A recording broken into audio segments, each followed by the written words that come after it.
If accidents keep happening at work, it's a clear signal that the real problem still hasn't been identified. If you want to fix them permanently, you need to break down cause and effect, and the Fishbone Diagram gets you there.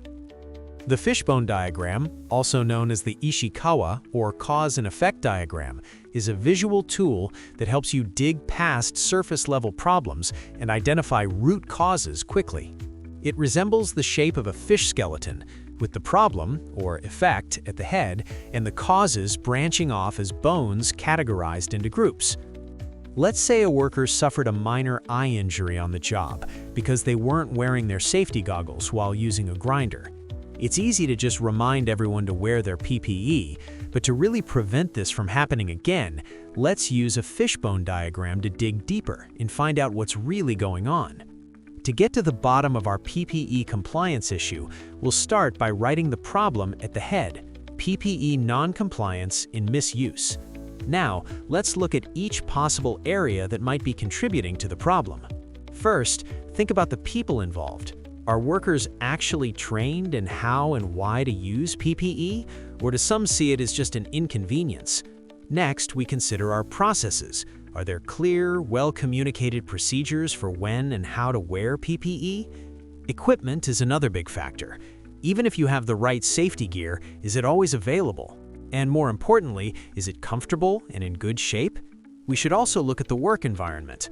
For example, high temperatures or cramped spaces can make wearing certain gear really uncomfortable, so workers might look for shortcuts or not wear it at all. Finally, consider the role of management.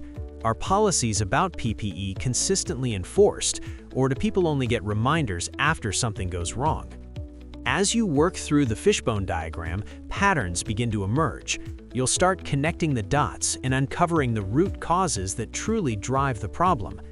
From there, it's all about turning insight into targeted action plans to address these issues directly. In this case, that might involve strengthening training programs, increasing supervision or audits, or building a stronger safety culture from the top down. A fishbone diagram works best when you dig deep and look beyond the surface. Bring together a diverse team that includes frontline workers, supervisors, safety officers, and anyone who understands the process or witnessed the incident. Encourage everyone to share their honest observations and experiences, and avoid jumping to conclusions or focusing only on the most obvious causes. This collaborative approach leads to more effective, practical solutions and greater buy-in for making safety improvements. What's one workplace safety issue you want to solve? Tell us in the comments. And if you found this video helpful, don't forget to like, share, and subscribe to our channel for more workplace safety strategies and process improvement.